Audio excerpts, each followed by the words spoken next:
አንዳንድ ጊዜ ከእግዚአብሔር ቃል አንዳንድ ጥቅስ አንብበን የራሳችን ሀሳብ የምናወራ የሚመስላችሁ ሰዎች እኛ እኮ እዚች ጋር የሮመን ወይም የገለታያን ወይም የኤፌሶንን መጽሐፍ ለምሳሌ የዘፍጥረትን ስናነብ ቀጥታ የመጽሐፉን ታሪካዊ ዳራ ወይም ሂስቶሪካሊ ባክግራውንዱን ጠብቀን መናገር እዚህ አይጠበቅብንም ማለት ነው።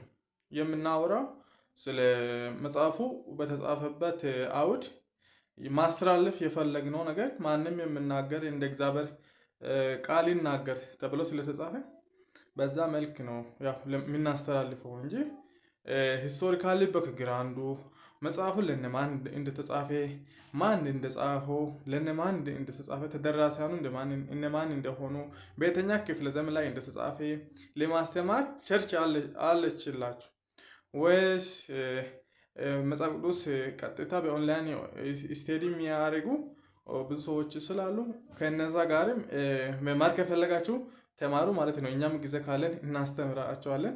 ነገር ግን ፈልት ፋንደር የሚባሉ ሰዎች ወይም የሆነ ሰበብ ፈላጊዎች ሰዎች ባንሆን ጥሩ ነው ማለት ነው። ለምሳሌ እሱ ችግር የለብንም። የሮምን የእያንዳንዱን መጽሐፍ መግቢያ ታሪካዊ ዳራውን የመናገር ችግር ኖሮን አይደለም እንደዛ የምናደርገው እና ማስተላለፍ የፈለግነውን በዚህ በአጭር ቪዲዮ ላይ ለማስተላለፍ እና ሰው ሁሉ በክርስቶስ እንዲያምን እና በልጁ በኢየሱስ ክርስቶስ በማመን ወደሚገኘው ወደ የዘላለም ሕይወት እንዲመጣ ብቻ ለመጥራት ነው እንጂ እዚች ጋር መጽሐፉን ለማስተማር አይደለም። ቸርችም እኮ አስተማሪዎች አሉልን። ከፈለግን እኛም መማር እንችላለን ማለት ማንበብ እንችላለን። ማናችንም እኮ እንደዚህ እንደ ማንኛውም ሰው ብቻ አስተምሮን አይደለም። ከእግዚአብሔር ቃል የእግዚአብሔር ቃል ለማንበብ በጣም ሲምፕሊ ነው ማለት ነው። የትኛውም ስነ አፈታት ተከትለን እንዴት እንደምንፈታ ማን እንደጻፈውና እንዴት እንደተጻፈ ለነዛ ሰዎች ምን መልእክት እንዳለውና ለኛ ደግሞ ዛሬ ምን እንደሚያስተምረን አንዳንድ ነገሮችን ለማወቅ እንጂ የእግዚአብሔር ቃል እኮ ግልጽ ነው ማለት ነው። እንደ ሌሎቹ እንደ ቁርአንና እንደ ሌሎቹ ሃይማኖት መጽሐፍት የተወዛገበና ኮምፕሌክስ አይደለም ማለት ነው። እሱን ማንም አንብቦ ሊረዳ ይችላል። ነገር ግን ስናነብ እንዴት እንደምናነብና አፈታቱን ወይም ሄርሜኔቲክሱን ጠብቀን ለመረዳት ነው አስተማሪ የሚያስፈልገን እንጂ የዘላለም ሕይወት መጽሐፍ ቅዱስን በማንበብ አይደለም ወይም ቅዱስ መጽሐፍትን በማገላበጥ ሳይሆን በማመን ነው የሚገኘውና መጽሐፍ ቅዱስ የምናነበውን ለመዳን አይደለም። ከዳንን በኋላ እንዴት እንደምንኖር ከእግዚአብሔር ጋር እንዴት ህብረት እንደምናደርግና ለወደፊት ምን እንደሚሆን አሁን ምን እየሆነ እንዳለና ከዚህ በፊት ምን እንደነበረ ለማወቅ ነው ማለት ነው። መጽሐፍ ቅዱስ የተሰጠን ቅዱስ የእስትንፋሰ እግዚአብሔር ያረፈበት በቅዱሳን ሰዎች በ500 ወይም በብዙ ሺህ ልዩነት መሃል በተለያዩ ሰዎች የተጻፈ እስትንፋሰ እግዚአብሔር ያለበት ቅዱስ መጽሐፍ ነው። ያንን መጽሐፍ የምናነበው ደግሞ ህይወትን ለማግኘት ሳይሆን ህይወት ካገኘን በኋላ የምናነበው ነገር ነውና ስለዚህ መጽሐፍ ቅዱስን በሚገባ ለማወቅ እና ለመውደድ ከኛ የምንጠበቀው ማንበብና መማር ነው። ነገር ግን እዚች ጋር አንዳንድ ነገሮችን ከማስተማራችሁ በፊት ወይም ከማስተማሪ በፊት ታሪካዊው ዳራን ወይም ሂስቶሪካሊ ባክግራውንዱን ሳታነሳ ዝው ብለ ወደ ገደለው ገብተሃል የምትሉ ሰዎች ወይም እንደዚህ አይነት አስተሳሰብ ያላችሁ ሰዎች ምንም ሊረዳችሁ አልችልም ማለት ነው። ይሄ ስንፍና ነው ብዬ አስባለሁ። ምክንያቱም እኛ ሰው በእግዚአብሔር ቃል ተመሰርቶ ወደ እግዚአብሔር ቃል እንዲደርስና እውነትን ወደ ማወቅ እንዲደርስ እግዚአብሔርም እንደሚወድ እኛም ለሰዎች ባለን ፍቅር ተነሳስተን ነው እንደዚህ አንዳንድ አነቃቂ ነገሮችና መጽሐፍ ቅዱስን ህይወት የሚገኝበትን ይህን የእግዚአብሔርን ቃል በግልጽ ለማስተላለፍ የምንሞክረው። ስለዚህ የእግዚአብሔር ቃል ምን ይላል? በዚህ 21ኛ ክፍለ ዘመን ላይ አንድ ነገር ላሳስባችሁና ቴክኖሎጂው 5G ደርሶ ወይም 5ኛ ጄኔሬሽን በደረሰበት ጊዜ በጣም ሁሉ ነገር ምጡቅ በሆነበት ዘመን ኋላ ቀር ቀር ወይም ባክዋርድነስ ወይም ኋላ ቀር በሆነ አስተሳሰብ የሚጓተት ወይም በሱ መያዝ የለብንም ማለት ነው። ናሮ ማይንድነስ የሚባል ነገር አለ። በጣም ጠባብ አስተሳሰብ ያላቸው ሰዎች 1-2 ሜትር ብቻ ማየት የሚችሉ ትውልድ እንደዛ መሆን የለብንም ማለት ነው። በእግዚአብሔር ቃል ተመርኩዘን ሁሉንም ነገር መመርመርና መፈተሽ ያስፈልገናል ማለት ነው። ኢቭን ኢፍ ይሄ ከውጭ ያለ ነገር ቀርቶ በቤተክርስቲያን ውስጥ ያለውን እውነተኛና ሐሰተኛ አገልጋይ ራሱን ለመለየት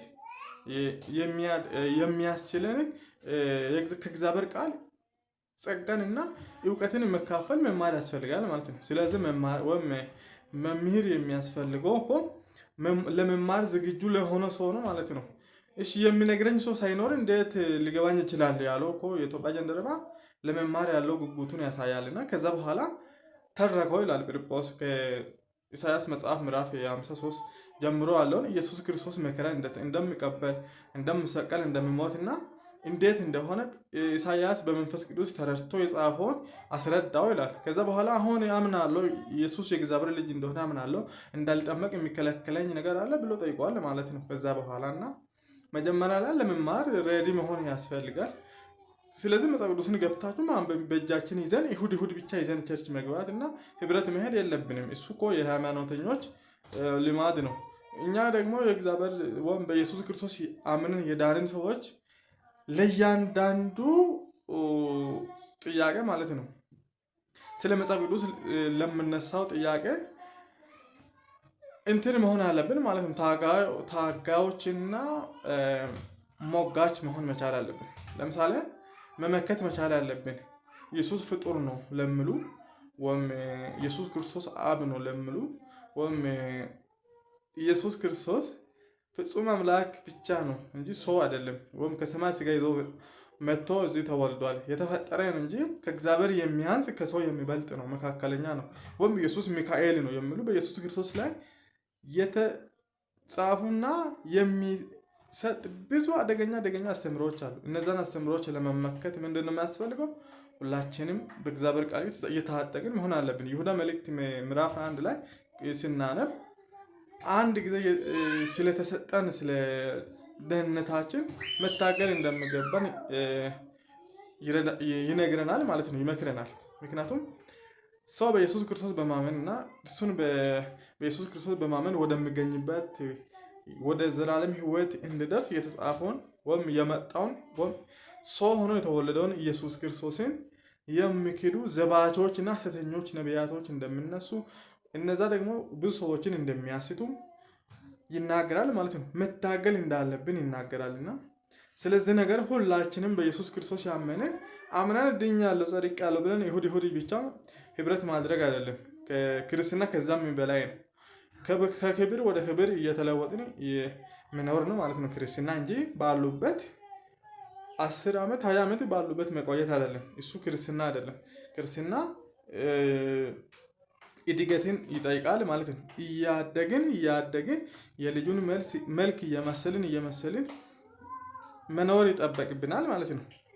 ስለዚህ ምክንያት ይኸው ሰበብ ፈላጊዎች እና ኋላ ቀር የሆነ አስተሳሰብ እና ጥያቄዎች ትተን ሁላችንም አስተማሪዎች እና የመጽሐፍ ቅዱስ ተከራካሪዎች እንድንሆን ወይም የኢየሱስ ክርስቶስ መስካሪዎች እንድንሆን መጽሐፉ ይነግረናል ማለት ነው።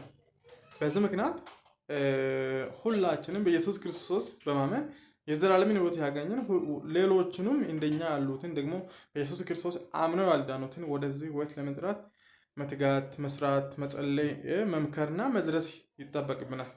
ስለዚህ ከእግዚአብሔር ቃል ሁል ጊዜ አይናችሁንና ልባችሁን ባታነሱ ትጠቀምበታላችሁ ማለት ነው። ምክንያቱም የእግዚአብሔር ቃል አስተማሪ ነው። የእግዚአብሔር ቃል መካሪ ነው። የእግዚአብሔር ቃል ሁሉ ነገር ነው፣ የነጠረ ነው። የእግዚአብሔር ቃል እንደ ማር የሚጣፍጥ ነው ማለት ነው። ከሱ የማንማርበት ጉዳይ የለም ማለት ነው። ሁሉ ነገር ከሱ እንማራለን። ስለዚህ ኢየሱስ ማን እንደሆነ ስለ ኢየሱስ ክርስቶስ የተነገሩ ትንቢቶች አዲስ ኪዳን ላይ እና ብሉይ ኪዳን ላይ ስለ ሕግና ስለ ነቢያት ሕግና ነቢያት ስለ ኢየሱስ ክርስቶስ የተናገሩትን ያ ነገር ቃል በቃል በኢየሱስ በመጣ ጊዜና አሁንም በመደረግ ላይ እንዳለና ለወደፊት ደግሞ በሙላት እንደሚፈጸም ያንን ሁሉ